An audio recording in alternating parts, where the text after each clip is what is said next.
आपलं हा वर्धापन दिनाचा कार्यक्रम, हा हा तेव्हा हा. काका काकू पण होते. जेव्हा श्रीनिवास अच्छा. आठवले हा हा इथे हा केलं हा होतं ना, बरोबर येस, तेव्हा ते होते नाशिकच्या. बरोबर. त्या माझा एक काका बरीच वर्ष झाले नाशिकला स्थायिक आहे. अच्छा बर बर. अच्छा हा हा हा. येस, म्हणून तिथे करताय. म्हणून तिथे आहे. येस. हा ठीक आहे ठीक आहे. चल सुरू करा आता. का हल्ली 9 वाजले तर करा सुरू. मी आता 2 मिनिटांनी सांगतो आपण चालू करून आणि बा पहिलं कसं ते मध्ये हे होत आहे फुल स्क्रीन केलं ना आणि रेकॉर्डिंग बंद होत आहे. मी फुल स्क्रीन करूनच रेकॉर्डिंग चालू केलं. तू सुरूच केलं कधीच तूच करायला सांगितलं. काय मस्त पर्सनल गौतमी सुरू करेल ना? हा हा. स्वप्नील तू आहेस ना? स्वप्नील हो काका ऍडमिट केला. आहे मी इथेच आहे. आता 9:01 झालेले आहेत. आपण नॉर्मली 2-3 मिनिटं थांबतो. 9:02 किंवा 9:03 आपण सुरुवात करू. हा 2 मिनिटं थांबा आणि मग गौतमी सुरू कर. हो. ओके, सुरुवात डायरेक्ट परिचयापासूनच आहे. हो हो. ओके, आता काय हे फार असं फॉर्मॅलिटी वगैरे नकोय. काही आपल्याच आहे. बरोबर बरोबर आणि बरोबर. फार येस, प्रस्तावना वगैरे नमनाला घडाभर पेल असं काही नको. बरोबर. तसाही काका कोणाच्याही अटेन्शन स्पॅन हा 45 मिनिटं जास्तीत जास्ती असतो. हा हो माझा हो शिक्षण क्षेत्रातला येस, अगदी अनुभव थोडक्यात परिचय. त्याच्यामुळे ते त्याच्यापेक्षा जास्त लांबून चालणार नाहीये हे नक्की. परफेक्ट ऑब्झर्वेशन आहे.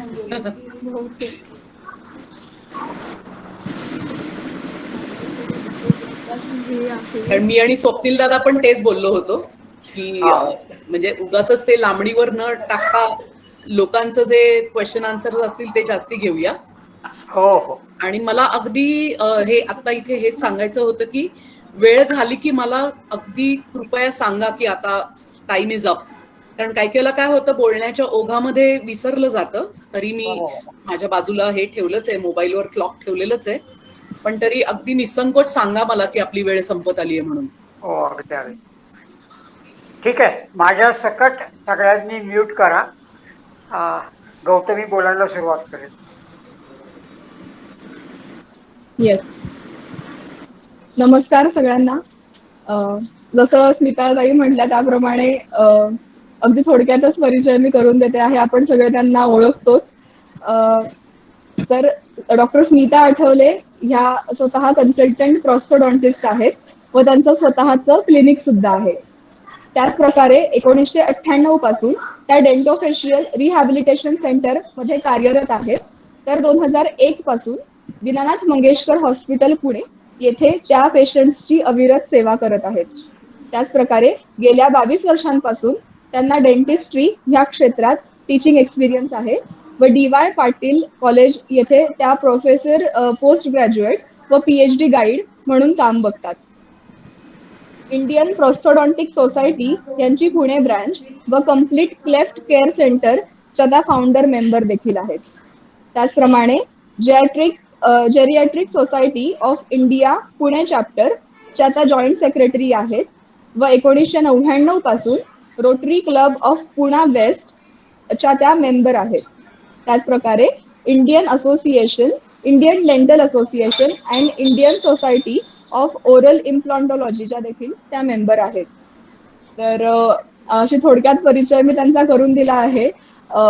खरं एवढं मोठं व्यक्तिमत्व आज आपल्याला लाभलंय आणि त्या ज्येष्ठ नागरिकांचे दंत आरोग्य व दंत चिकित्सा यावर आपल्याला माहिती देणार आहेत व मार्गदर्शन करणार आहे. तर मी जास्त वेळ न घेता पुढील सूत्र डायरेक्ट स्मिता आठवले यांच्याकडे सुपूर्द करते. धन्यवाद.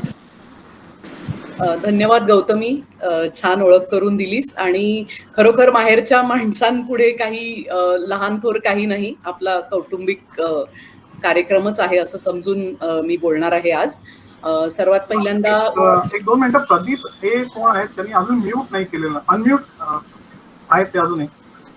प्रदीप काका आपण म्यूट करा जरा. हा आपण म्यूट प्रेस करा. Yes, thank you. कंटिन्यू.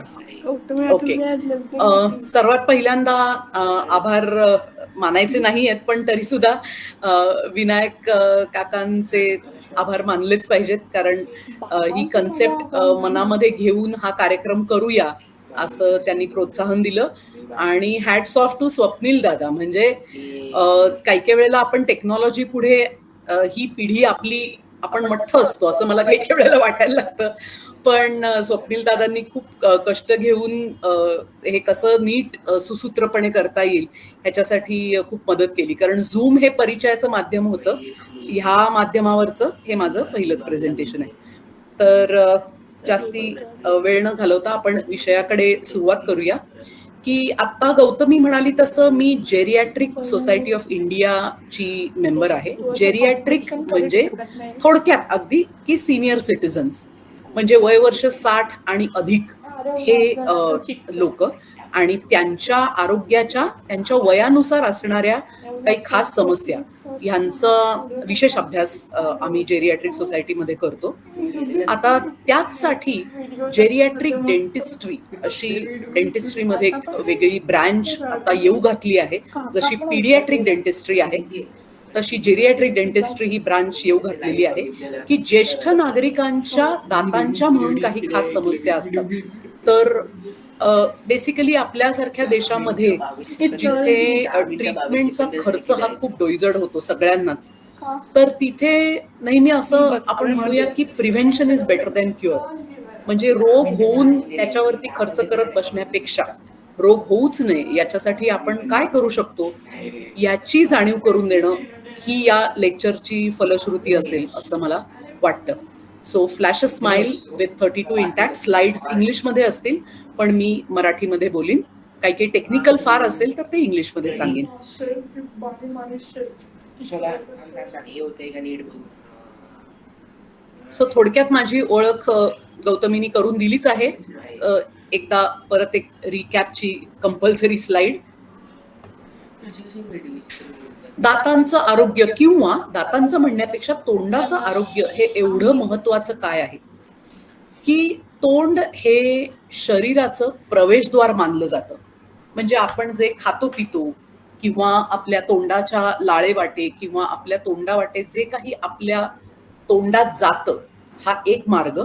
आणि दुसरं म्हणजे तोंडाची जी आपल्या परिस्थिती आहे त्याच्यानुसार आपली जनरल परिस्थिती किंवा आपली जनरल हेल्थ आरोग्याची स्थिती कशी आहे याचा अंदाज बांधला जाऊ शकतो.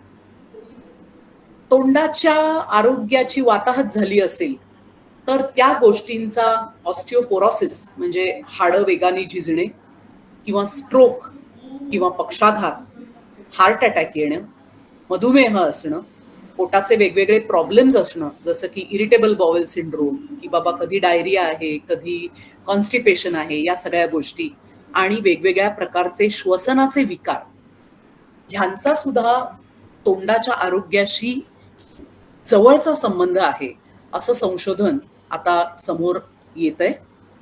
आणि पहिली गोष्ट लोक आपल्याकडे बघून म्हणजे आपण कोणाहीकडे बघतो आणि एक ओळखीचं हास्य करतो, स्मितहास्य करतो. तर हे जे आपलं हास्य आहे ह्याला सपोर्ट करायला जर का आपले दात नसतील किंवा दातांची कंडिशन चांगली नसेल, ते तुटके फुटके असतील, किडके असतील, तर आपलंही हसू झाकोळलं जातं आणि आपलं पहिलं ज्याला आपण म्हणतो first impression is the final impression, तसं आपल्या व्यक्तिमत्वाबद्दलचं जे एक लोकांच्या मनामध्ये जे प्रतिबिंब उमटतं ते अफेक्ट होऊ शकतं. त्याच्यामुळे आपलं हास्य जपण्यासाठी म्हणजेच आपल्या मनातला आत्मविश्वास आपल्याबद्दलचा कायम जागृत राहण्यासाठी सुद्धा तोंडाचं आरोग्य आणि पर्यायाने दाताचं आरोग्य हे महत्वाचं आहे. आपली जनरल फिजिकल हेल्थ ज्याला आपण म्हणतो, शारीरिक जी आपली क्षमता आहे किंवा शारीरिक आरोग्य आहे हे तर महत्वाचं आहेच. पण आजकाल हा विचारही खूप पुढे आलेला आहे की शारीरिक आपली शरीराची ही जी स्थिती आहे ती आणि मनाची स्थिती यांचा एकमेकांशी अतिशय जवळचा संबंध आहे. काही काही वेळेला तर स्ट्रेस किंवा काही प्रकारची टेन्शन्स किंवा आपल्याला जी मानसिक दोलायमान आपलं मन होत असतं, त्याच्यामुळे शरीराची अवस्था सुद्धा दोलायमान होऊ शकते, असा संशोधन आता हळूहळू पुढे येत आहे. आणि त्याचप्रमाणे सामाजिक स्वास्थ्य म्हणजे आपले इतरांशी असलेले संबंध किंवा आपण समाजात कसे वावरतो, कसे एकमेकांशी रिॲक्ट करतो, ह्या सगळ्याच गोष्टींचा परस्पर संबंध आहे. त्यामुळे शारीरिक एक आरोग्य वेगळं, तोंडाचं आरोग्य वेगळं, मानसिक आरोग्य वेगळं, सामाजिक आरोग्य वेगळं, असं आपल्याला हे वेगवेगळं काढता येणार नाहीये. हे सगळं एकत्र करून आपल्याला आरोग्य ह्याचा एक संकीर्ण विचार आपल्याला करायला हवाय. दातांमुळे आपला आत्मविश्वास वाढतो, हे तर मी मगाशी म्हटलंच. आणि आपलं बोलणं आणि आपलं जे हास्य आहे हे सुंदर तर दिसतंच, पण बोलण्यामध्ये सुस्पष्टता येते. ज्याला आपण म्हणतो, मराठीमध्ये एक म्हण आहे की खायचे दात आणि दाखवायचे दात हे वेगळे असतात. तर आपले पुढचे दात असतात, त्याचं मुख्य कार्य हे खाणं नसून आपल्या बोलण्याला सपोर्ट करणं, म्हणजे दंतव्य, तालव्य, औष्ठ्य हे जे सगळे आपण व्याकरणामध्ये शिकलेलो आहोत की तथ द धन किंवा स श हे जे उच्चार आहेत वेगवेगळ्या प्रकारचे, तर ते पुढच्या दातांचं त्याच्यातलं कार्य हे बोलण्याच्या दृष्टीने खूप महत्वाचं आहे. त्याच्यामुळे आपण दात गमावले की आपल्या बोलण्यातला आत्मविश्वास कमी होतो, कारण समोरच्याला आपलं बोलणं कळत नाहीये असं आपल्याला एक मनामध्ये वाटायला लागतं आणि आपला आत्मविश्वास कमी व्हायला लागतो. दुसरी गोष्ट म्हणजे तोंडाला येणारी दुर्गंधी, याची वेगवेगळी कारणं आपण नंतर लक्षात घेऊया.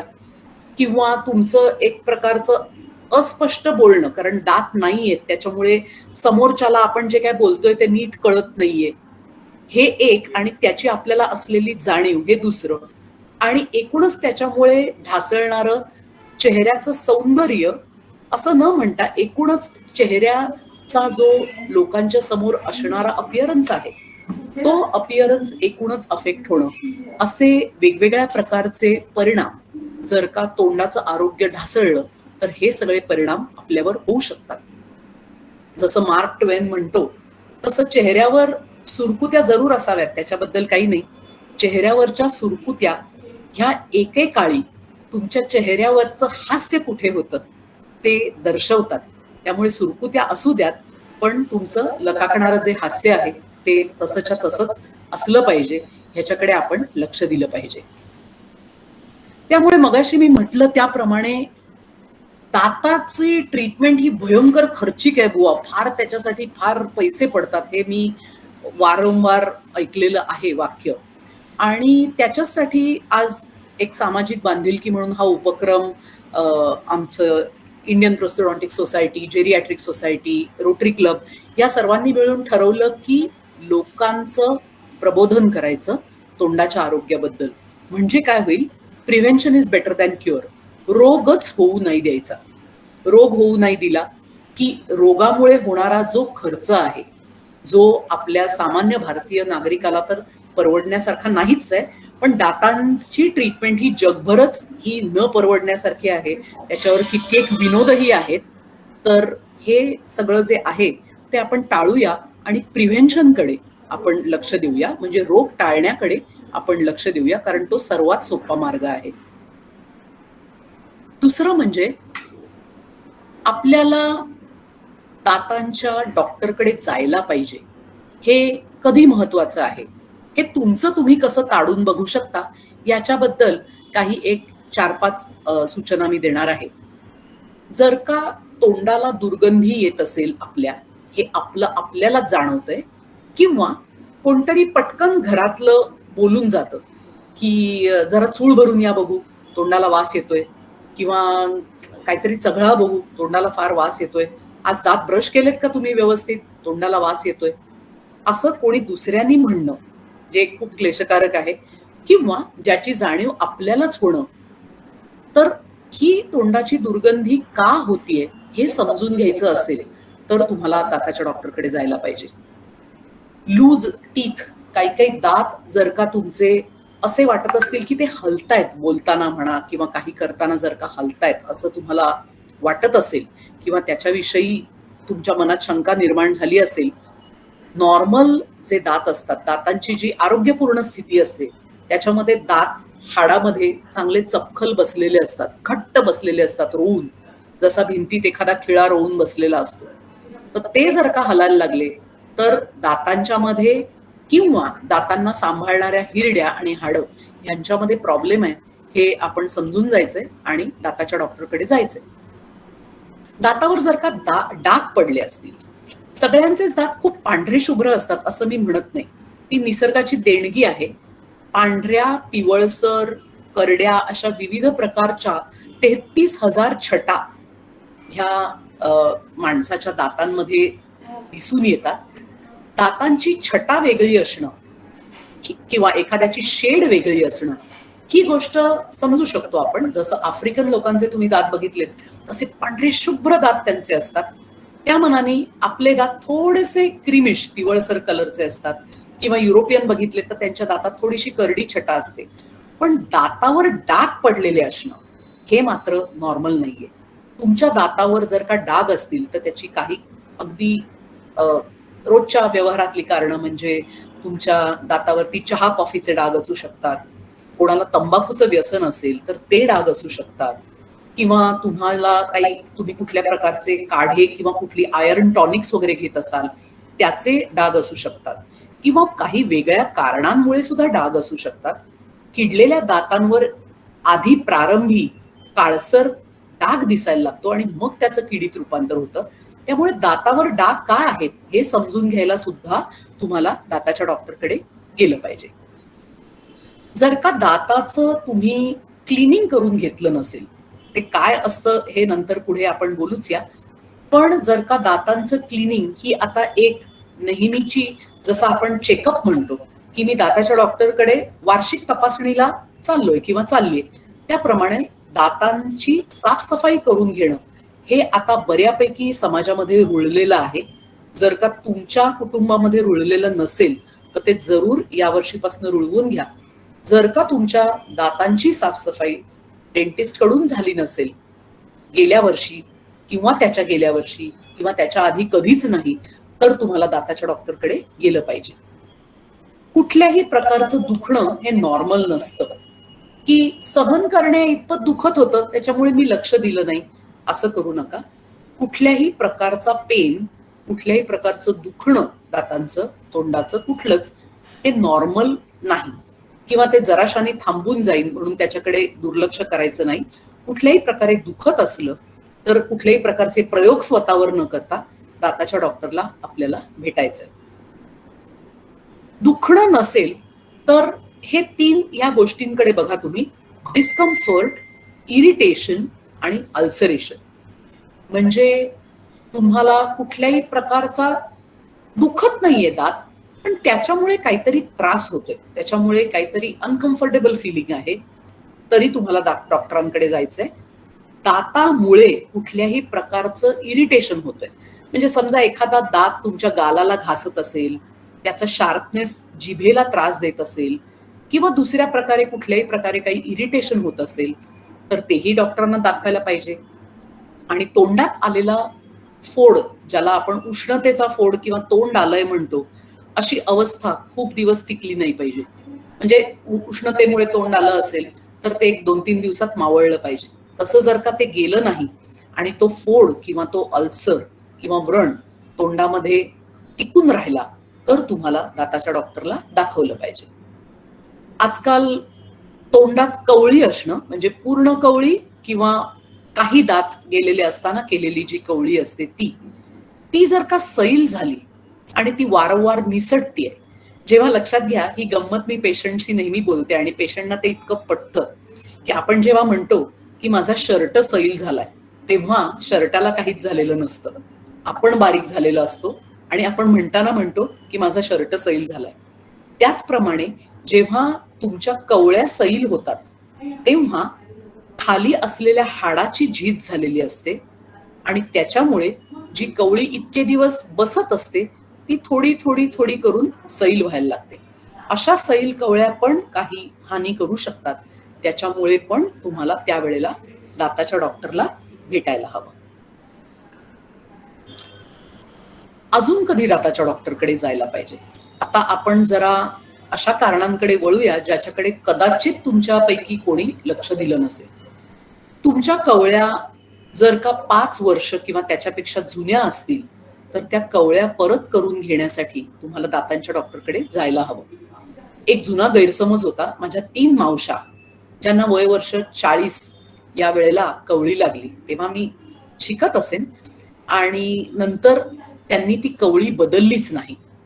पुढे त्या कवळ्या खराब झाल्या. त्या शेवटी प्लास्टिकच्या असतात. कवळी हे मटेरियल जे असतं कवळीचं ते एक प्रकारचं पॉलिमर असतं. त्या कवळ्या खराब झाल्या आणि त्याच्यामुळे त्यांना वेगवेगळ्या गोष्टींना सामोरं जावं लागलं. अर्थात पूर्वी हा प्रघात नव्हता, म्हणजे डेंटिस्ट लोकांना सुद्धा याची कल्पना नव्हती म्हणा, किंवा डेंटल मटेरियल सायन्स हा जो विषय आहे त्याच्याविषयी सखोल अभ्यास झाला नव्हता.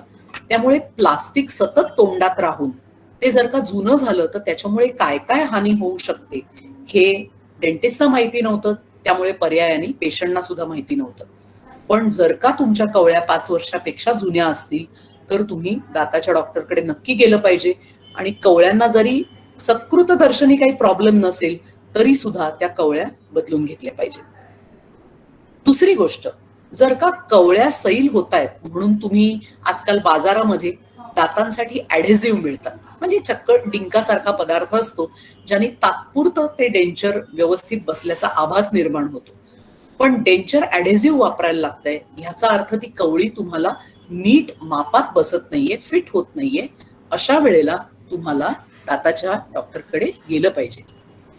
दुसरी गोष्ट, तुटलेली, फुटलेली, चीर गेलेली अशा पद्धतीच्या डेंचर्स किंवा कवळ्या ज्या आहेत लोक दामटून तसेच वापरत राहतात.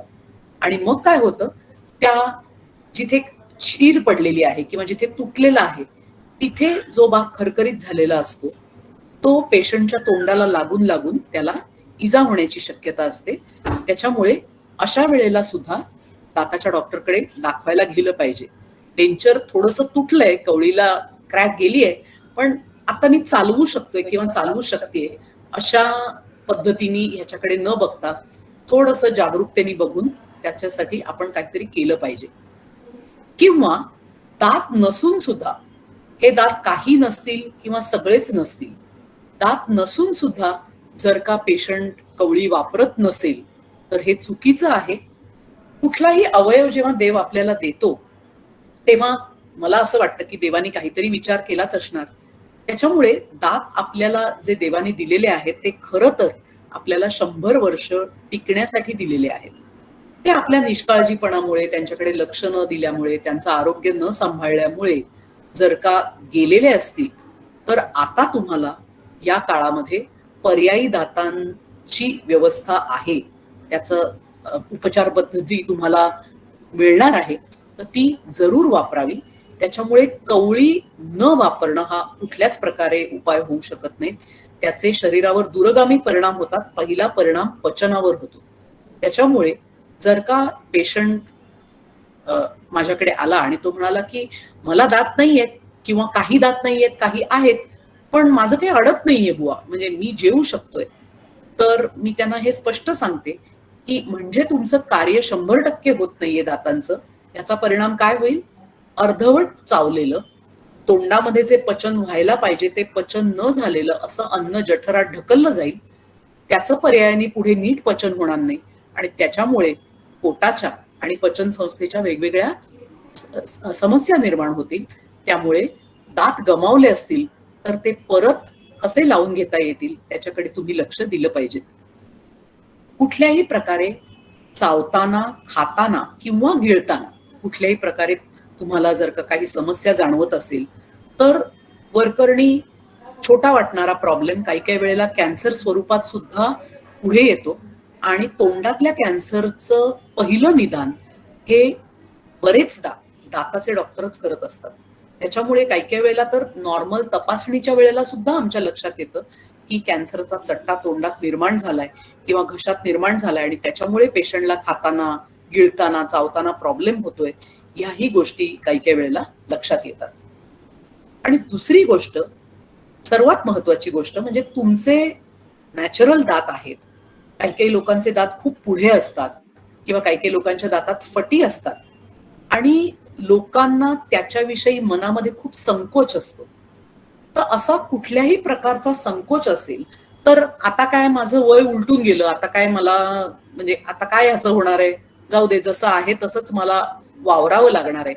कित्येक लोकांना मी असं बघितलंय की दात पुढे असल्यामुळे किंवा फटी असल्यामुळे असं तोंड झाकून घेतलं जातं.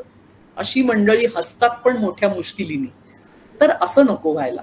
कुठल्याही प्रकारे तुमचा जगण्यातला आनंद नको कमी व्हायला. त्याच्यामुळे तुम्हाला जर का तुमचं दिसणं कम्फर्टेबल नसेल कुठल्याही कारणाने आणि स्पेशली दात चांगले नाहीयेत या कारणाने, तर तुम्हाला दाताच्या डॉक्टरकडे गेलं पाहिजे. आता थोडंसं डेंटिस्ट्री बद्दल मी नेहमी माझ्या व्याख्यानामध्ये बोलते. जरी आजच्या विषयाशी तो सुसंगत आहे की नाही हे तुम्ही तुमचं ठरवायचंय. पण डेंटिस्ट्रीच्या ह्या एवढ्या सगळ्या ब्रँचेस आहेत, डेंटिस्ट्रीच्या एवढ्या सगळ्या शाखा आहेत, याची कोणाला कल्पना नसते. तर त्यामुळे ह्या शाखा मी तुम्हाला थोडक्यात सांगते. माझी शाखा प्रोस्थोडॉन्टिक्स म्हणजे कृत्रिम दात आणि कृत्रिम चेहऱ्याचे आणि जबड्याचे अवयव सुद्धा अशी आमची ही शाखा आहे. दुसरी म्हणजे एंडोडॉन्टिक्स म्हणजे दाताच्या आतमध्ये काही प्रॉब्लेम असेल तर तो प्रॉब्लेम सोडवणे, म्हणजेच थोडक्यात ज्याला आपण रूट कॅनल ट्रीटमेंट म्हणतो त्यातले तज्ज्ञ. ऑर्थोडॉन्टिक्स आजकाल बऱ्याच तरुण मुलींच्या दाताला तारा लावलेल्या दिसतात, दात वेडेवाकडे असतील तर ते सरळ करण्यासाठी. तर ही जी शाखा आहे त्याला ऑर्थोडॉन्टिक्स म्हणतात. जसं मी मगाशी म्हटलं तसं पीडियाट्रिक डेंटिस्ट्री अशी एक ब्रँच डेंटिस्ट्रीमध्ये ऑलरेडी आहे, की लहान मुलांच्या दातांचं आरोग्य म्हणजे 0 ते 12 किंवा आजकाल काही काही वेळेला 0 ते 14 वयोवर्षापर्यंत पीडियाट्रिक डेंटिस्ट म्हणजे बाल दंतरोग तज्ज्ञ हा मुलांच्या आरोग्याचं, दाताच्या आरोग्याचं रक्षण करत असतो. त्याचप्रमाणे जेरियाट्रिक डेंटिस्ट्री म्हणजे आपण असं म्हणूया की वयस्कर जे वय असतं ते सुद्धा एक दुसरं बालपण असतं, म्हातारपण हे दुसरं बालपण आपण म्हणतो.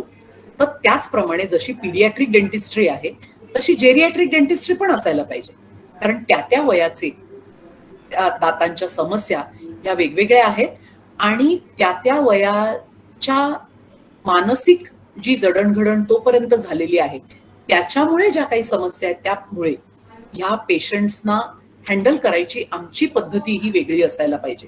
म्हणजे थोडक्यात जेरियाट्रिक डेंटिस्ट्रीचं मला सुद्धा नीट ट्रेनिंग असलं पाहिजे, पण ती ब्रँच आत्ता अस्तित्वात नसल्यामुळे ती इथे मी लिहिलेली नाहीये. प्रिव्हेंटिव्ह डेंटिस्ट्री जसं मी म्हटलं तसं दात किडूच नयेत याच्याविषयी काय करता येईल तर ते या डेंटिस्ट्री अंतर्गत सांगितलं जातं. पेरिओडॉन्टिक्स, पेरिओ याचा अर्थ आजूबाजूला किंवा सराउंडिंग असा होतो. दातांच्या आजूबाजूचे हिरड्या आणि दातांना सांभाळणारी हाडं यांचं आरोग्य म्हणजे थोडक्यात हिरड्यांची आणि हाडांची निगा हे पेरिओडॉन्टिक्स हे शास्त्र आहे. ओरल मॅक्झिलोफेशियल सर्जरी, दात किडला आणि दात उपटला हे पूर्वी दंतवैद्यांच्या बाबतीत जसं मी म्हटलं बरेचसे जे जोक्स आहेत किंवा चुकीचा दात काढला किंवा इंजेक्शन न देता दात कसा उपटला वगैरे वगैरे ह्या सगळ्या ज्या गोष्टी आहेत तिथून ओरल आणि मॅक्झिलोफेशियल सर्जरी या शाखेचा जन्म झाला. आणि आता जबड्याच्या हाडांच्या शस्त्रक्रिया, दात काढणे किंवा अक्कलदाढ हे हल्ली एक महत्वाचं प्रकरण झालेलं आहे की ती जबड्याच्या हाडामध्ये काही काही वेळेला अडकून बसते, ती कुशलपणे काढावी लागते. किंवा काही काही पेशंट्सना म्हणजे जी मुलं जन्माला येतात त्यांना जन्मल्यापासूनच टाळ्याला छेद असतो, ओठांना छेद असतो. ह्या सर्जरीज ज्याप्रमाणे प्लास्टिक सर्जन्स करतात त्याप्रमाणे ओरल मॅक्झिलोफेशियल सर्जन सुद्धा करतात. त्यामुळे तोंडाच्या छोट्या मोठ्या सगळ्याच शस्त्रक्रिया किंवा तोंडाला जर का मार लागला असेल, काही ऍक्सिडेंट झाला असेल तर त्याच्या संबंधी ज्या काही सर्जरीज असतात त्या ओरल मॅक्झिलोफेशियल सर्जन्स करतात. ओरल पॅथॉलॉजी म्हणजे तोंड आणि दात यांच्या संबंधातली जी पॅथॉलॉजी आहे, म्हणजे त्याच्याविषयी त्याच्यामध्ये काही प्रॉब्लेम निर्माण झाले असतील तर त्याच्या समस्येची पण ब्रँच वेगळी आहे ओरल पॅथॉलॉजी. तुमचा जसा पॅथॉलॉजिस्ट असतो तसा ओरल पॅथॉलॉजिस्ट पण असतो.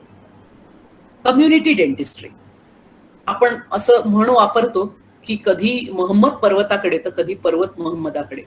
जिथे ज्या भागामध्ये किंवा ज्या लोकांपर्यंत डेंटिस्ट्री पोचायला हवी तिथे पोचू शकत नाही किंवा ते लोक दाताच्या डॉक्टरकडे काही वेगवेगळ्या कारणांमुळे येऊ शकत नाहीत, त्या सगळ्यासाठी आणि एकूणच सामाजिक आरोग्याच्या, दातांच्या आरोग्याच्या अभ्यासासाठी कम्युनिटी डेंटिस्ट्री किंवा आजकाल त्याला पब्लिक हेल्थ डेंटिस्ट्री म्हणतात, ही एक वेगळी ब्रँच आहे. तसंच शेवटची ही जी ब्रँच आहे ती oral medicine diagnosis and radiology, म्हणजे दातांसंबंधी औषधोपचार, दातांच्या विविध आजारांचं निदान आणि तोंडाची वेगवेगळ्या प्रकारची एक्सरे जी वेगवेगळ्या प्रकारचे असतात ते एक्सरे करणं आणि त्याचा अभ्यास करणं, याची ही शेवटची ब्रांच आहे. एवढ्या ब्रँचेस डेंटिस्ट्रीमध्ये आहेत. त्यातले स्पेशालिस्ट आपल्याकडे भारतभर अवेलेबल आहेत. अगदी आपल्या पुण्यात नव्हे तर हल्ली सगळ्यात छोट्या मोठ्या शहरांमध्ये सुद्धा हे अवेलेबल आहेत. फक्त डेंटिस्ट्री विषयी तुम्हाला जाणीव करून देण्यासाठी हा एक प्रयत्न होता. What is prosthodontics and who is a प्रोस्थोडॉन्टिस्ट?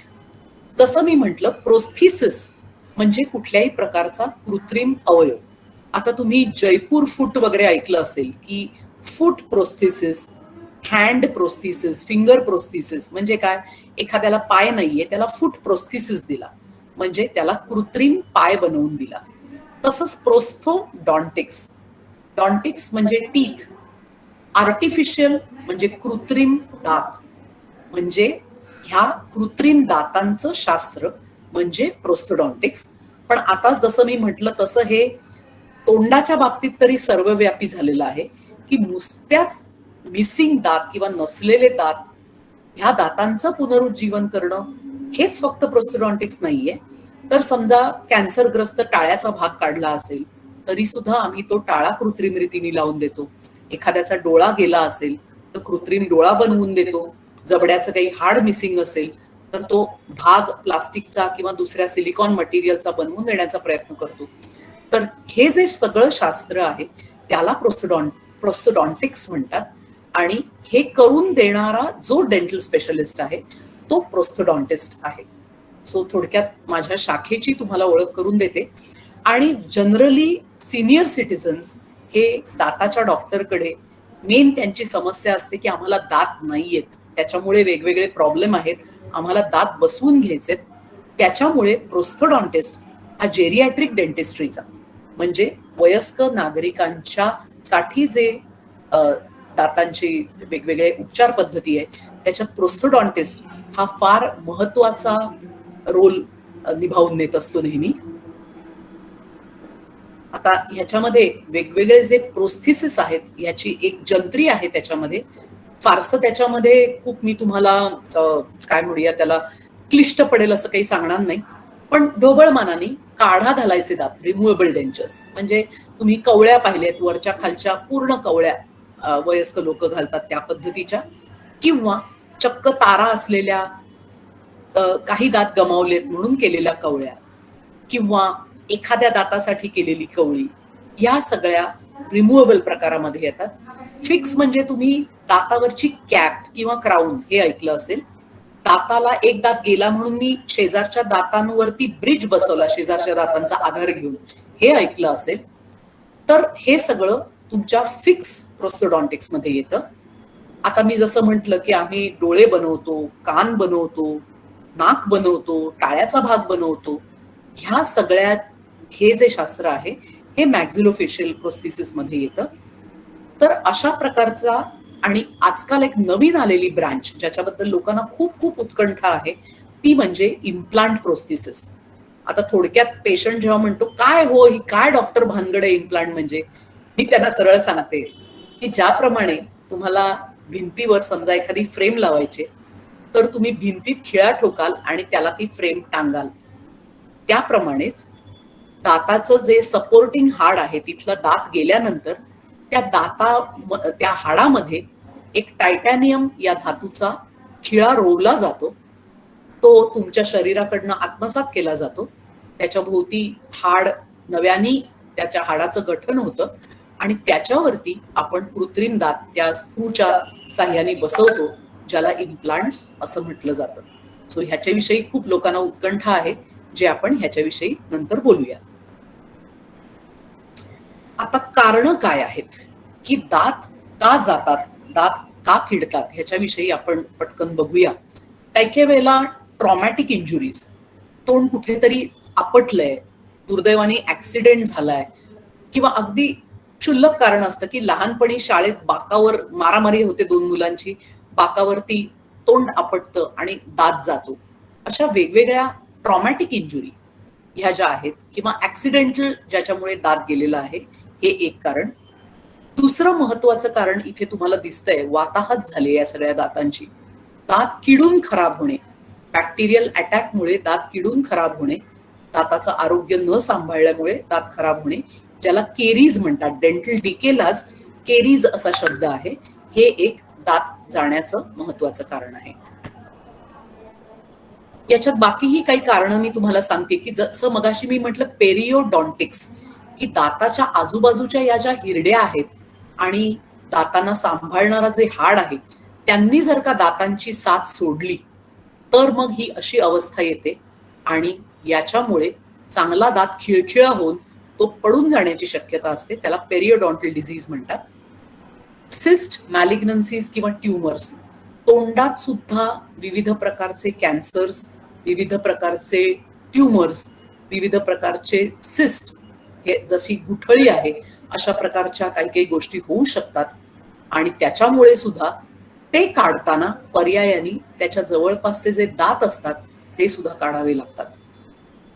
दुसरी गोष्ट इथे बघताय तुम्ही, काही काही प्रौढ व्यक्तींमध्ये सुद्धा हे दिसतं की काही काही जे दात असतात ते जन्मतःच परमनंट दात असतात, ते नसतातच एखाद्या माणसाला. जसं की काही काही लोकांचे सुळे, जे पक्के सुळे यायला हवेत ते नसतात, पटाशीचे दात काही काही वेळेला नसतात. असं होऊ शकतं की ज्याला आपण कॉन्जनायटल मालफॉर्मेशन म्हणतो, की जन्मजातच ते त्याला नाहीच आहेत ते दात, अशी पण गोष्ट असू शकते, ज्याच्यामध्येही ज्या कारणामुळे दात नसू शकतात. दुसरी गोष्ट इथे बघा, मी जे अक्कलदाढेचा प्रॉब्लेम आजकाल म्हटलं, हा जर का तुम्ही दात बघितलात तर तो असा छान आडवा झोपलेला आहे. बाकी सगळे दात शिस्तीत उभे उभे आहेत आणि हा मात्र आडवा झोपलाय. काही कारणाने तो नीट तोंडात येऊ शकत नाही. फेल्युअर टू इरप्ट, और ज्याला इम्पॅक्टेड थर्ड मोलर असं म्हटलं जातं.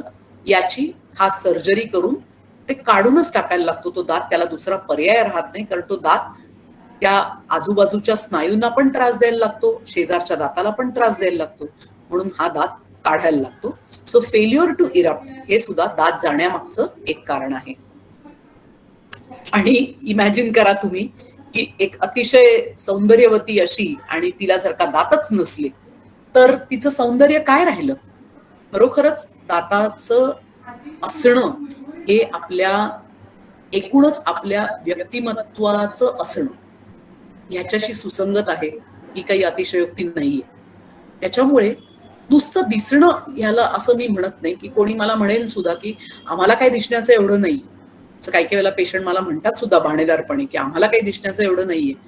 पण थांबा, नुसत्या दिसण्याकडे नाही तर लॉस ऑफ फंक्शन, म्हणजे आता बघा, हा दात आहे, याच्या खाली दात नाहीये.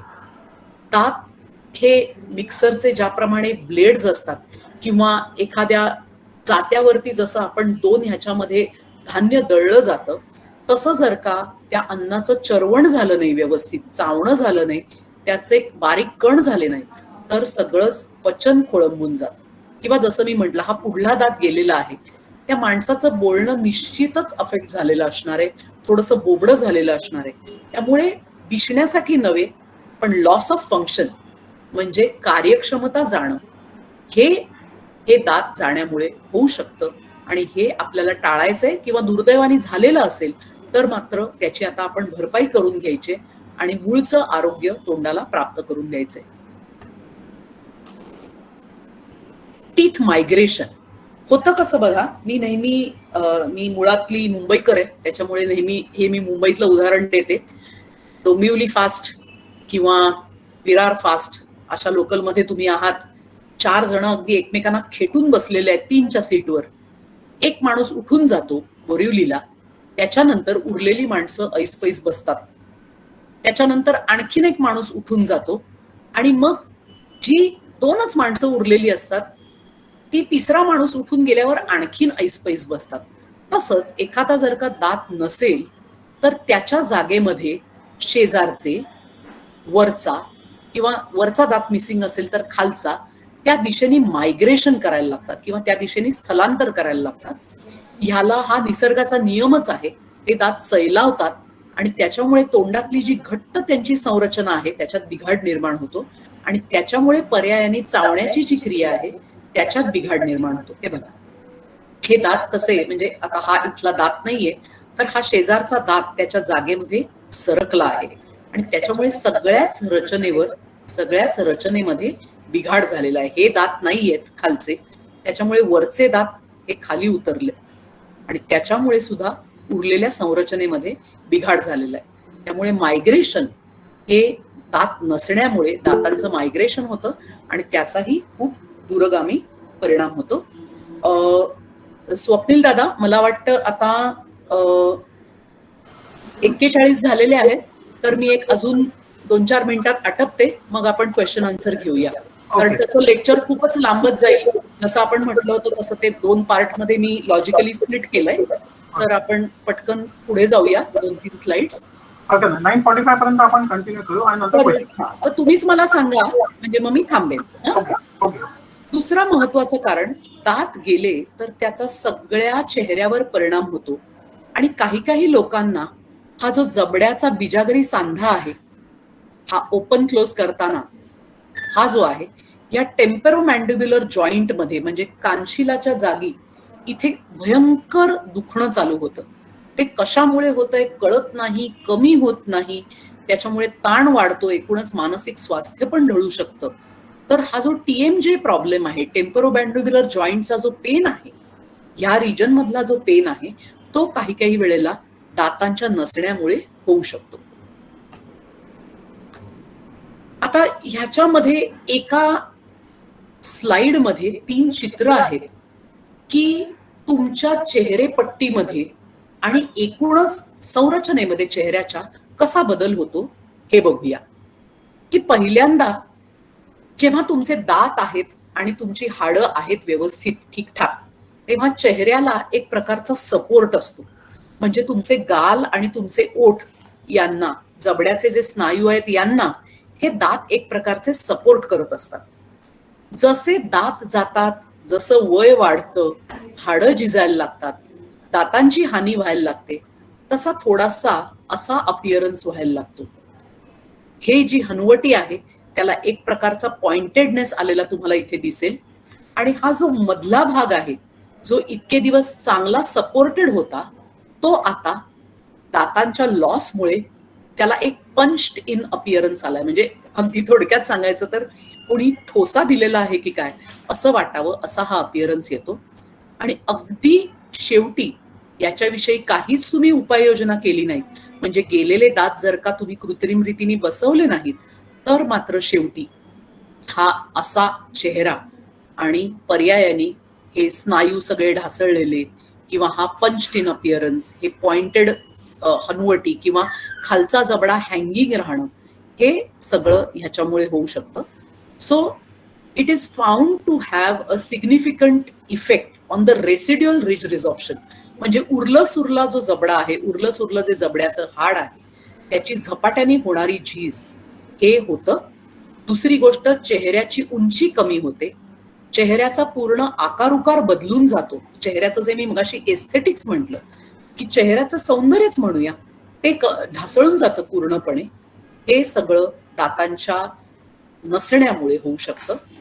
दुसरी गोष्ट म्हणजे प्रोट्रुजन ऑफ मॅन्डिबल, म्हणजे खालचा जबडा असा पुढे येतो जसा या चित्रात तुम्हाला दिसतोय आणि तो बरेचदा हँगिंग दिसतो आणि त्याच्यामुळे एक प्रकारचा एजेड लुक, म्हणजे एक चेहऱ्याला वार्धक्य आल्यासारखं वाटणं, जे आपल्या मनालाही वाटतं आणि समोरच्याला वाटतं, त्याच्यामुळे आपण मनाने अधिक वृद्ध होतो. ही माझ्या मते त्यातली सर्वात वाईट आणि चिंताजनक गोष्ट आहे.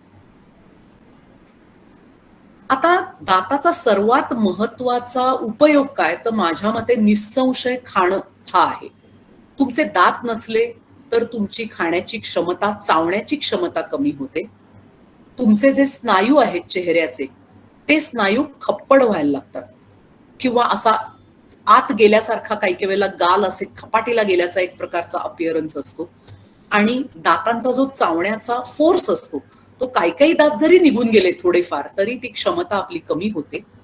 आणि एक प्रकारची जी इच्छा असते खाण्याची, की आता हा माणूस एक छान खुसखुशीत सफरचंद खातोय, तर ती चावण्याची इच्छा, चांगले कठीण पदार्थ खाण्याची इच्छा हळूहळू कमी होते आणि आपोआपच माणूस मऊ मऊ गोष्टी, चावायला सोप्या, गिळून टाकण्याजोग्या अशा गोष्टी खायला लागतो आणि चावून खाण्याच्या आनंदाला मुकतो.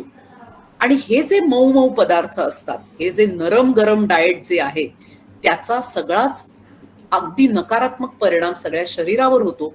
आणि बरेचदा डायबिटीज, स्थूलपणा, ब्लड प्रेशर वाढणे, ह्या सगळ्या गोष्टींच्या मागे आपलं मऊ मऊ, गिळायला सोपं, ज्याच्यामध्ये कार्बोहायड्रेट्स जास्ती आहेत आणि फायबर कमी आहे, हे फूड सिलेक्शन आपलं चुकतं किंवा ते नाईलाजाने करायला लागतं दात नसल्यामुळे. आणि पर्यायाने ही सगळी या रोगांची नांदीच व्हायला लागते.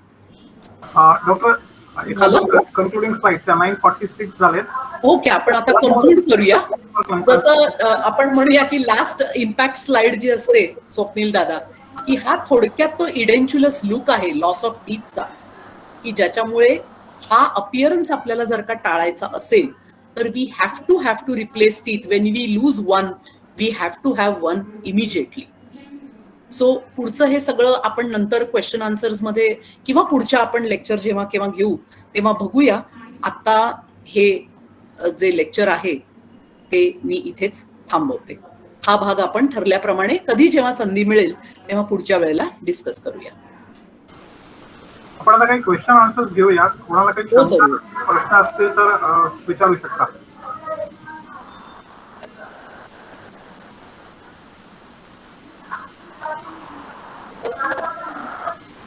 शंका नसल्या तर एक असं आम्ही म्हणतो नेहमी, मी शिक्षक असल्यामुळे असं नेहमी म्हणते की शंका नसतील जर का तर दोनच कारणं असू शकतील, की काहीही कळलेलं नाहीये किंवा सगळं कळलेलं आहे.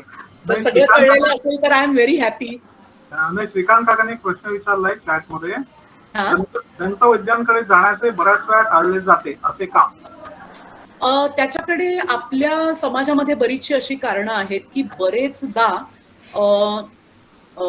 पैशाच्या समस्येमुळे ज्येष्ठ नागरिक जात नाहीत, असा एक आमचा अनुभव आहे. बरेच आम्ही इंटरव्ह्यूज जेव्हा घेतले ज्येष्ठ नागरिकांचे तेव्हा पैशाच्या समस्येमुळे बरेचदा जात नाहीत. किंवा दुसरी गोष्ट, आपल्याकडे म्हणजे भारतीय समाजामध्ये एकूणच हेल्थ या विषयाबद्दल किंवा आपलं आरोग्य या विषयाबद्दल जागृती नाहीच आहे. सुशिक्षित समाजात इव्हन अफोर्डिंग क्लास ज्याला आपण म्हणतो, की जे मध्यम वर्ग किंवा उच्च मध्यम वर्ग, याच्यात सुद्धा कमालीची ज्याला आपण म्हणू की निरीक्षता दातांच्या आरोग्याबद्दल, एकूणच आरोग्याबद्दल दिसून येते. त्याच्यामुळे कदाचित लोक दाताच्या डॉक्टरकडे जात नाहीत. किंवा ज्येष्ठ नागरिकांच्या बाबतीत काही लोकांना सपोर्ट लागतो, काही लोकांना कोणतरी घेऊन जायला लागतं आणि घरात कोणी उपलब्ध नसतं किंवा दाताचा डॉक्टर जवळपास अवेलेबल नसतो. जुने जे अनुभव असतात दाताच्या डॉक्टरकडले काही वेळेला दुर्दैवाने चांगले नसतात. अशी बरीचशी कारणं असतात ज्याच्यामुळे लोक नाही जात दाताच्या डॉक्टरकडे.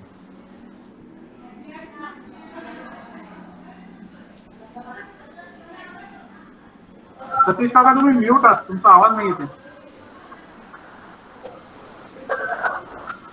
मागे मी एकदा वाचलं होतं की एका माणसाने त्याच्या एकंदर आरोग्याविषयी एका वैद्याशी चर्चा करताना त्या वैद्यांनी त्यांना सांगितलं की तुम्हाला जर तुम्ही म्हणता त्याप्रमाणे तोंडाचं आरोग्य सगळ्यात महत्वाचं आहे. तुम्ही तुमच्या कोणत्याही तोंडाने जेवल्यानंतर, खाल्ल्यानंतर किंवा कुठल्याही प्रकारचं पेय प्यायल्यानंतर 11 वेळा चूळ भरा, तुम्हाला काहीही होणार नाही. आता त्या माणसाने हे सांगितलं की 11 वेळा म्हणजे खूपच हे होत होतं, पण तो म्हणे मी तेव्हापासून एक प्रॅक्टिस केली की काहीही झालं तरी 5 वेळ चूळ भरायची.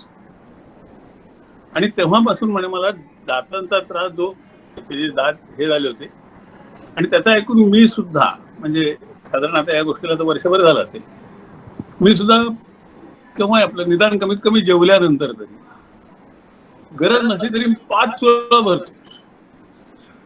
आणि म्हणजे माझा प्रत्यक्ष स्वतःचा अनुभव असा आहे की मला तेव्हापासून इतर जे हे आहे म्हणजे कन्सर्निंग आपलं डायजेशन वगैरे त्याचा त्रास कमी व्हायला लागला.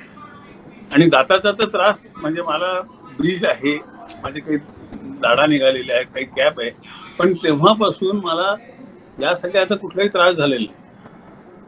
आता हे त्याचं मूळ कारण आहे की आणखीन काय मला माहित नाही, पण हे याच्यात कितपत तथ्य आहे? तथ्य नक्कीच आहे. म्हणजे आपल्याला म्हणजे सगळ्यांनाच लहानपणापासून हे जे सांगत आलेले आहेत की खळखळून चुळा भरणे, दातावरनं बोट फिरवणे, म्हणजे दरवेळेला काय तुम्ही प्रत्येक गोष्ट खाल्ल्या प्यायल्यानंतर ब्रश करणं असं म्हणजे काय म्हणूया त्याला, हे जरा अतिशयोक्ती होते. हे काही करणं प्रॅक्टिकल पण नाहीये, तसं शक्य पण नाहीये. पण हो, खळखळून चुळा भरणे, दातावरनं बोट फिरवणे हे अगदी, जरी तुम्ही चहा कॉफी जरी घेतली तरी खळखळून चुळा भरणं खूप महत्वाचा, हा अगदी सोपा उपाय आहे. आणि जसं तुम्ही आता सतीश काका म्हणालात तसं दिस इज प्रिव्हेन्शन. तुम्ही जे प्रॅक्टिस करताय आता दॅट इज प्रिव्हेन्शन. त्याच्यामुळे दातांमध्ये अडकणारे कण अन्नाचे ते साठत नाहीत. अन्नाचे कण साठले की तिथे बॅक्टेरिया जे असतात, तोंडातले जंतू जे असतात, त्यांच्या वसाहती निर्माण होतात, त्याच्यामुळे दात किडतात. तर ही जी प्रोसेस असते तीच तुम्ही थांबवताय चुळा भरल्यामुळे. त्याच्यामुळे येस, प्रिव्हेन्शन डेफिनेटली हेल्प्स. आणि मी तर लोकांना हेच सांगते की 2दा ब्रश करणं. आता त्याच्यात सुद्धा एक टिप मी तुम्हाला सांगते, आपल्या भारतीय मनाला पटत नाही, पण आम्ही आणि मी माझ्यापासनं आणि माझ्या मुलीपासनं आम्ही हे चालूच केलेलं आहे. सकाळी उठल्यानंतर आपण पहिल्यांदा दात घासतो, ब्रश करतो म्हणजे पेस्ट लावून, आणि त्याच्यानंतर आपण चहा पितो, नाश्ता करतो, मग घाई गडबडीत चूळ भरतो नाही आणि मग कामाला जातो.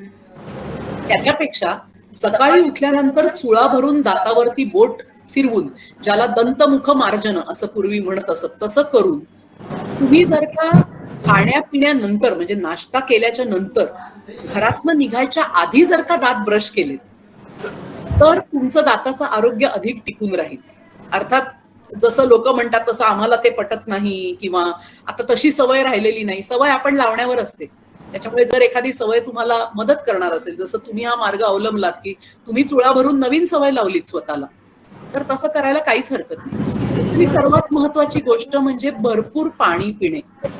जसं किडनी स्टोन होऊ नये म्हणून पाणी प्यायचा, तसं तोंडाचं आरोग्य नीट राहावं म्हणून पण पाणी प्यायचं आहे.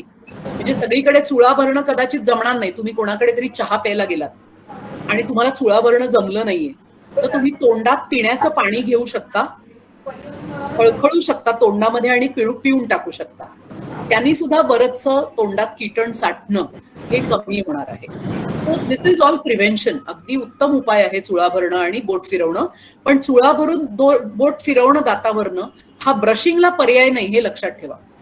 ब्रशिंगला म्हणजे हे जोड म्हणून देऊ शकता तुम्ही, हा ब्रशिंगला पर्याय नाही. ब्रशिंग हे केलंच पाहिजे. नाही, ते बरोबरच आहे, पण त्यांनी जे सांगितलंय म्हणजे हो, ते योग्य आहे, म्हणजे ते करायला हवं. मॅडम, माझा प्रश्न वेगळा आहे. चुळा तर सगळेच भरतो आपण, 1-2 चुळा तर नक्कीच भरतो प्रत्येक जण, दात घासल्यानंतर म्हणा किंवा जेवल्यानंतर.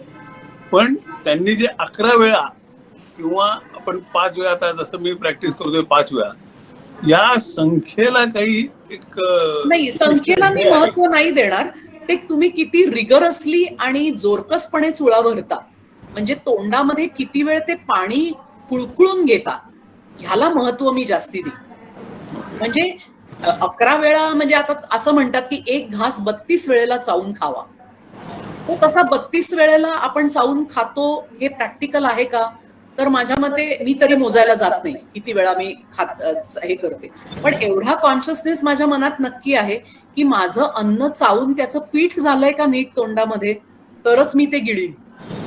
म्हणजे अर्धवट कसं तरी भरडलेलं अन्न मी नाही गिळणार. सो 32 वेळेला चावून खाणं हे एक संकल्पना आहे. त्याच्या मागचा उद्देश असा आहे की तुम्ही नीट चावून त्याचं पीठ करा आणि मगच खा. त्याचप्रमाणे 11 वेळा चुळा भरणं ह्याचा सिग्निफिकन्स नीट खळखळून तोंडातलं सगळं कण, जे लूज कण आहेत ते बाहेर पडेपर्यंत करा, असा असणार आहे. मला त्या 11 वेळामध्ये काही विशेष हे दिसत नाही. तुम्ही काय पद्धतीने ते करता, किती रिगरसली करता, ह्याला महत्व आहे. Thank you thank you. श्रीकांत काकांनी अजून एक चॅट मध्ये विचारलंय हा की थिएटरमध्ये म्हणजे ऑपरेशन करताना आपल्याला अनेस्थेशिया वगैरे देतात. हा हा डेंटिस्ट म्हणजे आपल्या समोर होतं सगळं, अनेस्थेशिया वगैरे देत नाही, तर म्हणून हो. आपल्याला घाबरायला होतं. हो हो असा हो. काही अनुभव आहे का? आता आजकाल त्याला खूप पर्याय आहेत स्वप्नील दादा. श्रीकांत दादा, ह्याच्यामध्ये आता आजकाल सिडेशन हा पण एक पर्याय आहे. म्हणजे काही काही लोकांना खरंच खूप भीती वाटते आणि वाटू शकते. त्याच्यामुळे अशा लोकांना नुसती भूल देणे किंवा नुसतं एक निद्रेचं औषध देऊन दाताची ट्रीटमेंट करवून घेणे अशा पद्धतीने पण होऊ शकतं. जनरल अॅनेस्थेशियानी पण होऊ शकतं आणि सिडेशननी पण, म्हणजे नुसती तात्पुरती भूल देऊन पण काम होऊ शकतं. त्यामुळे जर का घाबरणे हे एकच कारण असेल दाताची ट्रीटमेंट न करून घेण्याचं, तर त्याच्याकडे आपल्याकडे पर्याय भरपूर अवेलेबल आहेत. आणि तुम्हाला एक सांगू का, आताची जी डेंटिस्ट्री आहे त्याच्यात पेन किंवा दुःख किंवा मला फार दुखलं हा जो एक फॅक्टर होता, जो मी लहान असताना मी अनुभवलेला आहे, डेंटिस्ट हा काय प्रकार आहे ते, पण आता तसं नाहीये. It is more or less painless dentistry. कारण त्याच्यामध्ये टेक्नॉलॉजी इतकी आलेली आहे डेंटिस्ट्रीमध्ये, गोष्टी इतक्या आता खूप सुलभ झालेल्या आहेत. त्याच्यामुळे अॅनेस्थेशिया नाही दिला तरी सुद्धा खूप त्रास त्याचा कमी झालेला आहे. पण जे इन्सिस्ट करतात त्यांना आपण सिडेशन किंवा अॅनेस्थेशिया आपण देऊ शकतो. हॅलो प्रतिभाताई.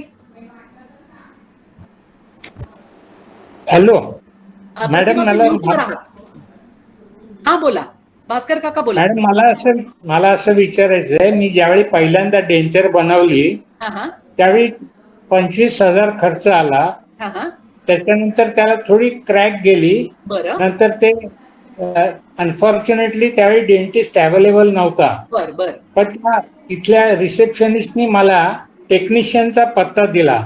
तर मी स्वतः तिकडे गेलो, तर त्यांनी मला फक्त 7,000 चांगली कवळी, उत्तम कवळी बनवून दिली. आणि जी डेंटिस्टनी 25,000 चार्ज केले होते. आणि तो म्हणला, तुम्ही डायरेक्ट डॉक्टरकडे गेला, डेंटिस्टकडे लुटणार तुम्हाला, तुम्ही डायरेक्ट टेक्निशियन कडे जा. बरं, हा प्रॅक्टिकल व्ह्यू सांगितला. त्या गोष्टीनुसार भरपूर वर्ष झाली. नाही बरोबर आहे. पण याच्यात कसं आहे काका, की तो जो टेक्निशियनचा कोर्स असतो तो साधारण 10वी नंतर किंवा 12वी नंतर 6 महिन्याचा एक कोर्स केला जातो. वेरॅज आम्ही जो कोर्स करतो तो 4 महिन्याचा कोर्स आणि त्याच्यानंतर ज्याला इंटर्नशिप म्हणतात ती 1 वर्षाची इंटर्नशिप, अशा प्रकारे आम्ही हा कोर्स करतो. म्हणजे एकूण 5 वर्षाचा कोर्स करतो. आता स्पेशालिटी असेल तर त्याच्यात अजून 3 वर्षाचा करतो. तर हे जे दाताचं माप घेताना स्नायूंची मापं घेणं किंवा नाजूक स्ट्रक्चर्सना रिलीव्ह करणं, मापामध्ये अचूकता येणं, हे जे असतं हे आम्ही मानेवर खडा ठेवून 4 वर्ष शिकत असतो. त्याच्यामुळे टेक्निशियनची आणि आमची तुलना होऊ शकत नाही. तो टेक्निशियनला ह्याच्यामध्ये काही डोकं विशेष चालवायला लागत नाही. आता त्यांनी काय केलं असेल हे मी तुम्हाला सांगते. आता प्रतिभाताई will tell me whether I am right और रॉंग. पण जनरली ते असं करतात, तुमची जी कवळी असते त्याचाच एक साचा बनवतात, त्याच्यापासून तोंडात एक माप घेऊनच केलं, खालच्या कवळीचं माप. मग ते एथिकली पण चुकीचं आहे. म्हणजे laboratory technicians are not suppose to do that. त्याला आम्ही क्वॅकरी म्हणतो. क्वॅकरीला आपण काय म्हणूया, बोंदुगिरी म्हणतो आम्ही त्याला. म्हणजे हे करण्याची हे बरोबर पण नाहीये, त्याला त्याची तशी क्षमताही नाहीये. कारण ते करताना काहीही चुकलं तरी पेशंटच्या जबड्यावर काही परिणाम झाला, स्नायूवर काही परिणाम झाला, कुठे लागलं, काही त्याला त्रास झाला तर हा अक्षम्य इल्लीगल आहे. हे इल्लीगल आहे. काय म्हणता तुम्ही?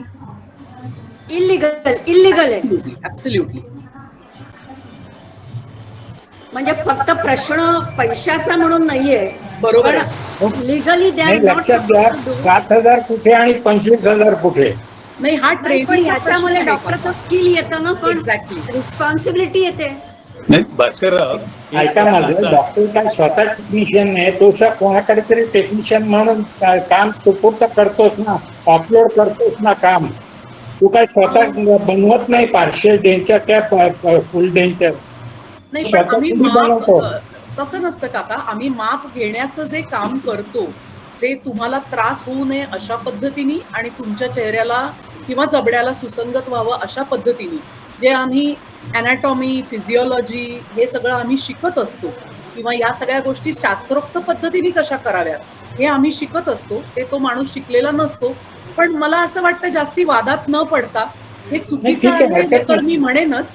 आणि दुसरी गोष्ट, डॉक्टरचं स्किल किंवा मग तुम्ही डॉक्टरकडे का जाता, म्हणजे तुम्ही कंपाऊंडरकडनं औषधं घेऊ शकता किंवा काही लोक मेडिकल शॉपमधनं विचारून औषधं घेतात की माझे डोळे दुखत आहेत तर मी काय ड्रॉप घालू, मग केमिस्ट तो अंदाजाने काहीतरी देतो. किंवा काही लोक हे डोळ्याच्या डॉक्टरकडे जातात, केमिस्ट पैसे घेत नाही, डोळ्याचा डॉक्टर काही फी घेत असेल त्यांची. हा मूलभूत फरक आहे आणि हा मला वाटतं आपण म्हणजे चुकीचा पायंडा आहे हे मी निश्चित सांगीन. म्हणजे I will echo my sentiments की हे इलिगल तर आहेच, चुकीचं आहे. आणि दुसरी गोष्ट, ज्याला जसं पाहिजे, लोकशाही देश आहे आपला, ज्याला जसं हवं त्यांनी तसं करावं. बाकी मी काय बोलू ह्याच्यावर. ठीक आहे. भास्करा, दुसरी एक गोष्ट अशी आहे की एखाद्या समजा तुमच्या घरी असलेल्या एखाद्या मशीनचा पार्ट हा तुम्हाला तो इंजिनियर दुसरीकडनं आणूनच बसवून देतो. तो इंजिनियर त्याची जी स्किल असेल, त्याचं जे ज्ञान असेल, त्याचे पैसे तुमच्याकडनं जास्त घेणार हे नॅचरल.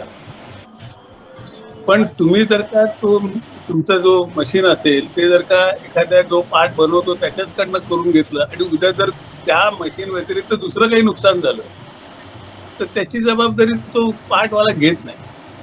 तो म्हणतो तुम्ही मला पार्ट सांगितला, मी पार्ट दिला. पुढे त्याच्यामुळे दुसरं काही नुकसान होत असेल तर त्याची जबाबदारी माझी कशी? ती जबाबदारी तो इंजिनियर घेत असतो, तो त्याचं स्वतःचं नॉलेज वापरून. आणि या एकाच कारणासाठी तो इंजिनियर तुमच्याकडनं जास्त पैसे घेतो. किती घ्यावे हा प्रश्न त्याचा असू शकेल, पण एका इंजिनियरची एखाद्या मेकॅनिकची कम्पेअर करणं हे तसं संयुक्तिक राहू शकत नाही. एवढंच फक्त मला. आणि दुसरी गोष्ट त्याच्यात अशी पण आहे की आता जनरल डेंटिस्ट म्हणजे मी प्रोस्थोडॉन्टिस्ट आहे, तर कृत्रिम दात ही माझी स्पेशालिटी आहे. मी त्याच्यातलं जास्त ज्ञान मिळवलंय गेली कित्येक वर्ष असेल किंवा शिकताना 7 वर्ष असेल. तर ते ज्ञान म्हणजे ते अधिक उत्तम रीतीने मी तुम्हाला देतेय, या सेवेचे ते पैसे आहेत. म्हणजे थोडक्यात म्हणजे तुम्ही वडापाव रस्त्यावर खाऊ शकता किंवा 5 स्टार हॉटेलमध्ये जेवू शकता. त्याच्यात क्वालिटीतला, हेल्थमधला किंवा एक करण्यातल्या प्रिपरेशन्स मधला, आरोग्य तुमचं सांभाळण्याचा हा जो एक प्रयत्न केला जातो, तर then I would call my self a 5 star dentist. आणि मग वडापाव का 5 स्टार हा तुमचा चॉईस राहील. माझा एक प्रश्न आहे. बोला. मी माझी दहावी धार काढली होती जवळजवळ 3-4 वर्षापूर्वी. तेव्हा मी दाखवलं होतं डेंटिस्टना. तर त्यांचं असं म्हणणं आहे की माझी हिरडी आणि माझं जे तिथे जे हाड आहे ती खूपच पातळ आहे, म्हणजे असं अतिशय. तर ते मला परमनंट इम्प्लांट करायला त्यांच्या म्हणजे ऍक्च्युली थोडं मी घाबरलो. त्यांचे जे काय त्यांनी मला सांगितलं होतं त्याने की ते इम्प्लांट होणं सोपं नाही असं कुठेतरी त्याचा अर्थ निघत होता. तर याच्यावर खरोखर असा काही इश्यू आहे का? नाही, असतो. कारण काय असतं माहितीये का की इमारत बांधायला जसं आपल्याला पाया लागतो, एक फाउंडेशन लागते, तसं इम्प्लांट त्या हाडामध्ये बसण्यासाठी त्या हाडामध्ये क्षमता असायला लागते तेवढी. तर त्याच्यामुळे आपण बोन ग्राफ्टिंग वगैरे वेगवेगळ्या गोष्टी करतो त्याच्यासाठी. म्हणजे कृत्रिम बोन पण मिळतं हल्ली. म्हणजे ते कृत्रिम बोन घालून सुद्धा, हाडाचा कृत्रिम पदार्थ तिथे घालून त्याच्यात इम्प्लांट रोवून वगैरे वगैरे गोष्टी करता येतात. पण काय होतं, एकूणच सगळं ते प्रकार खर्चिक होतो, वेळखाऊ असतो. बरं, त्याच्यामध्ये शाश्वती नसते. म्हणजे हे थोडंसं कसं होतं मी तुम्हाला सांगते की जेव्हा तुम्ही एखादी हार्ट सर्जरी करून घेता तेव्हा डॉक्टर म्हणतात की आम्ही आमच्या प्रयत्नांची शर्थ करू, पण कंडिशन पेशंटची कशी असेल, वाचेल की नाही, हे असं काही तुम्हाला आम्ही 100% सांगू शकत नाही. तसंच या इम्प्लांटच्या बाबतीत होतं की सगळ्या प्रकारे आधुनिक तंत्रज्ञान वापरून सुद्धा त्या तुमच्या शरीराच्या हाडाने जर का तो इम्प्लांट आत्मसात केला नाही, तेवढी त्याच्यात जर क्षमता नसेल तर तो इम्प्लांट राहत नाही. मग पर्यायाने तो पडतो आणि मग आपण म्हणतो की अरे मी एवढे पैसे घालवले, त्या इम्प्लांटचा काही उपयोग नाही झाला असं पेशंट म्हणतो. म्हणून ते जरा साशंकता पेशंटच्या मनामध्ये असते आणि ती स्वाभाविक आहे आणि ते आहे कॉम्प्लिकेटेड. इम्प्लांट हे काही असं खूप सोपं नाहीये. आहे, इट इज. मग त्याला काही दुसरा अल्टरनेट नाहीये? याच्यामध्ये असं की age factor also counts. Yes. याच्यामध्ये दुसरं तुमचं blood pressure, diabetes makes lot of difference. Correct. त्याच्यामध्ये तुमची हाडं इतकी खराब झालेली असतात डायबेटीसमध्ये, त्याच्यामुळे देखील तो ऍक्सेप्ट करणं कठीण असतं. म्हणजे पुष्कळदा तर नाहीच सांगावं लागतं की तुम्ही इम्प्लांट केला तरी ते फेल्युअर होईल. आणि प्रतिभाताई, मला वाटतं ह्यांच्या सिच्युएशन मध्ये मेन रेसिड्युअल रिज रिझॉर्प्शनच खूप झालेलं असणार आहे. म्हणजे बाय द टाइम ते गेले ना, तर त्याच्यामुळे ते जर का हाड शाबूत नसेल, म्हणजे त्याची हेल्थ चांगली नसेल, तर तिथे तो इम्प्लांट बसणं कठीण जातं. हे अगदी रिझॉर्प्शन जास्त झालं की डेंचर इम्प्लांट असू दे, डेंचर असू दे, बसत नाही चांगलं. करेक्ट. डेंचर असं बसवू शकतो त्याला का नाही करू शकतो? ट्राय करायला काहीच हरकत नाही ना. बरं बरं. कारण अजिबात नाही त्याच्यापेक्षा तुम्ही डेंचर घालून खाऊ शकाल. अगदी बरोबर. म्हणजे हे चष्म्यापेक्षा जेवढं तरी जमेल तेवढं खा. हो, म्हणजे चष्मा जसा मी घाल काढ करून वापरते तसं मी लेन्स इम्प्लांट पण करू शकते. पण मला लेन्स इम्प्लांट नाही करायचंय किंवा नाही परवडणार आहे किंवा मला भीती वाटते त्याची काही कारणाने, काही शंका आहे मनामध्ये, तर हे रिमुवेबल असून सुद्धा माझं काम चालूच आहे की नाही. बरोबर. तुम्ही म्हणता, तुम्ही मगाशी मला तुम्ही सांगितलं मगाशी की त्याचे जो गॅप वगैरे होऊ शकतो, तर ते इतकं हे मिळते, ह्याचं जे फिटिंग होईल यामध्ये पण इश्यू असू शकेल ना मग, की कारण ते अतिशय पातळ असेल तर. नाही, रिमुवेबल हे वरच्यावर असतं ना. रिमुवेबल हे तुमच्या हाडाच्या वरती असतं, म्हणजे ते त्या हाडामध्ये खोवलेलं नसतं. इम्प्लांट हा तुमच्या हाडात खोवलेला असतो. जो तुम्ही ब्रिज करता किंवा कवळी जी करता ती वरच्या वर असते. बरोबर. त्याच्यामुळे ते तुमच्या हाडाशी त्याचा विशेष संबंध नसतो, ते वरच्यावर असतं. आणि दुसरी गोष्ट याच्यामध्ये की पेशंटचा ऍक्सेप्टन्स किती आहे तो फार महत्वाचा. तुमची ऍटिट्यूड काय, पॉझिटिव्ह ऍटिट्यूड असेल तर अगदी लूज असलेलं डेंचर देखील patient is happy with that. Patient dancing dentures पण घालतात काय प्रतिभाताई? I agree. कारण दुसरी गोष्ट की पेशंटला त्याची जी सवय झालेली असते तर आपोआप जीभ आणि ओठ हे ऑटोमॅटिकली त्या डेंचरला प्लेसमध्ये बसवायला सवय झालेली असते त्या पेशंटला त्याची. So acceptance is very important प्रत्येक गोष्टीत. आणि शेवटी एक लोकांनी ऍक्सेप्ट केलं पाहिजे की देवाने दिलेलं आणि माणसाने बनवलेलं जमीन अस्मानाचा फरक आहे. नक्कीच नक्कीच. एक क्वेश्चन आपल्याला अजून आहे चॅटबॉक्स मध्ये. श्रीकांत काकांनी विचारलंय, रूट कॅनल करताना इंजेक्शन घ्यायलाच लागतं का आपल्याला? कसं असतं की रूट कनाल हे दोन वेळेला, म्हणजे दोन वेगवेगळ्या सिच्युएशन मध्ये केलं जातं. एकदा असं असतं की दातातली जी नस असते, ती दाताला जिवंतपणा देते किंवा संवेदना देते, ती नस इन्फेक्शनमुळे हळूहळू मरूनच गेलेली असते. त्यामुळे दाताच्या आतमध्ये तशी काही संवेदना उरलेली नसते. अशा वेळेला इंजेक्शन द्यायलाच लागतं असं नाही. म्हणजे ऑलरेडी जर का तो दात बऱ्यापैकीच खराब होऊन आतली नस मेली असेल तर त्याला इंजेक्शन नाही द्यायला लागत. पण तो दात जर का ती नस बऱ्यापैकी संवेदनाशील असेल तर मात्र इंजेक्शन घ्यायला लागतं. इंजेक्शन घेतलं म्हणजे काय होतं की तो पार्ट बधीर झाल्यामुळे तुम्हाला रूट कनाल करताना कुठल्याही प्रकारचा त्रास होत नाही.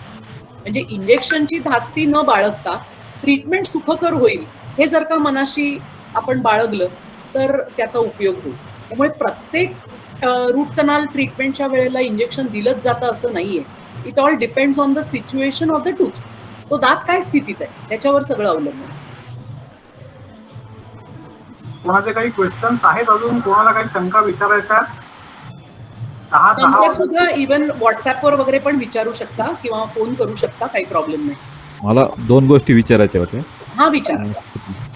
आपलं इनॅमल खराब व्हायला लागलंय हे आपल्याला साधारण काही अंदाज येतो का? म्हणजे काही कशा? हो नक्कीच. इनॅमल आपलं जेव्हा खराब होतं तेव्हा नैसर्गिक जे इनॅमल असतं ते छान पांढरं शुभ्र असतं. इनॅमल वेअर, तुम्ही इनॅमलची भांडी वगैरे असा शब्दप्रयोग ऐकलेला असेल, तर ते इनॅमल चकचकीत आणि ग्लॉसी असतं. तर इनॅमलचं डिस्कलरेशन व्हायला लागणं म्हणजे पांढरं शुभ्र किंवा जे काही तुमचा रंगछटा कुठलीही असू दे, चकचकीत असलेल्या इनॅमलचा ग्लॉस गेला आणि ते डिस्कलर व्हायला लागलं, म्हणजे ते थोडंसं तपकिरी, थोडंसं पिवळसर असं पडायला लागलं किंवा काळसर व्हायला लागलं की ही इंडिकेशन आहे की तुम्हाला कॅव्हिटी निर्माण झालेली आहे किंवा तिथे दाताला डिके झालेला आहे. So discoloration is first step towards dental decay. इनॅमलचा रंग, टेक्स्चर पालटणं ही पहिली स्थिती तुम्हाला दाताच्या डिकेकडे घेऊन जाते. ठीक आहे.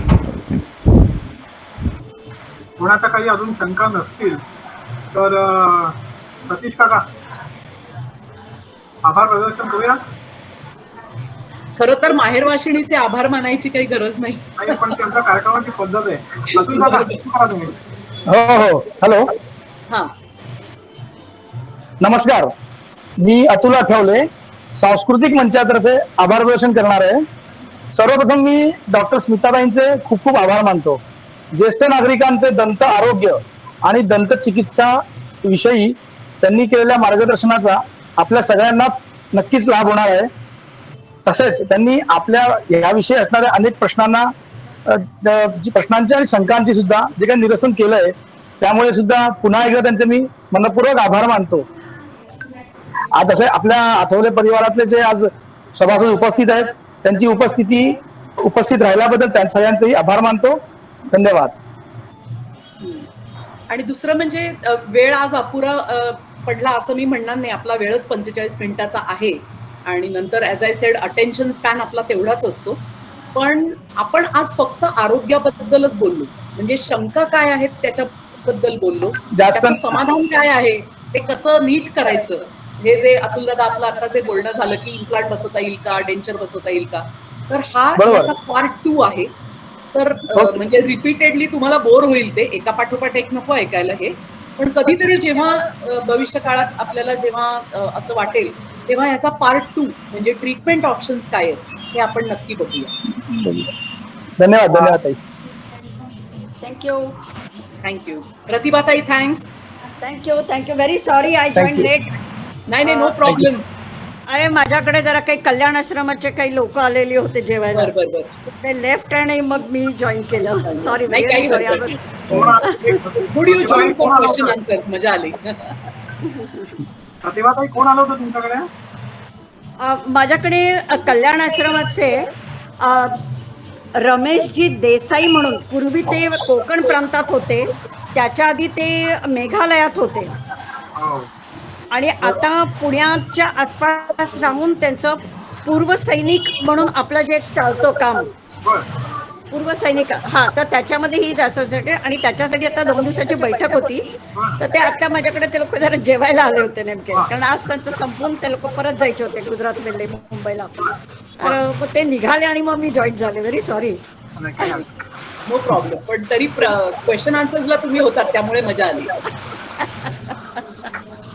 सतीश काका तुम्ही काही बोलताय फायनली का कन्क्लूड करूया कॉल? स्मिताताई, एकंदर आजचं स्टेशन जर बघितला आणि एकंदर लोकांचा त्यांच्या आरोग्याबद्दलचा इंटरेस्ट प्रश्न जर बघितले तर आपल्याला दुसरा एक स्टेशन ठेवायला लागणार ते नक्की आहे. आपण फोनवर बोलूया आणि तुम्हाला कुठे बोलायची एखादी तारीख बघूया, अगदी लगेच नको. नाही, मी तेच म्हटलं की काही वेळेला रिपिटेटिव्ह झालं की मग लोकांनाही कंटाळा येतो, तर थोडस मध्ये विश्रांती घेऊन केलं तरी चालणार आहे. पण नक्की एक सेशन आपण अजूनच घेऊया, कारण मलाही हे सगळं थोडं अर्धवट झाल्यासारखं वाटलं. हो. नाही, म्हणून मी माझं स्वप्नील दादांशी तेच बोलणं झालं. आम्ही मुद्दामूनच त्याचे 2 भाग केले, कारण म्हणजे हा सुसंगत एक भाग नुसतं आरोग्य आणि समस्या आणि एक भाग समस्यांचं समाधान असा वेगळा घ्यायचं असं आपण ठरवूया. नंतर कधी तुम्ही म्हणाल तेव्हा आपण ते घेऊया. हो, चालेल. आपण दुसरा सेशन नक्की येणार आहोत. तारीख आपण चालेल. ब्रेक के बाद भेटूया आपण. अच्छा, शुभरात्री सगळ्यांना. शुभरात्री.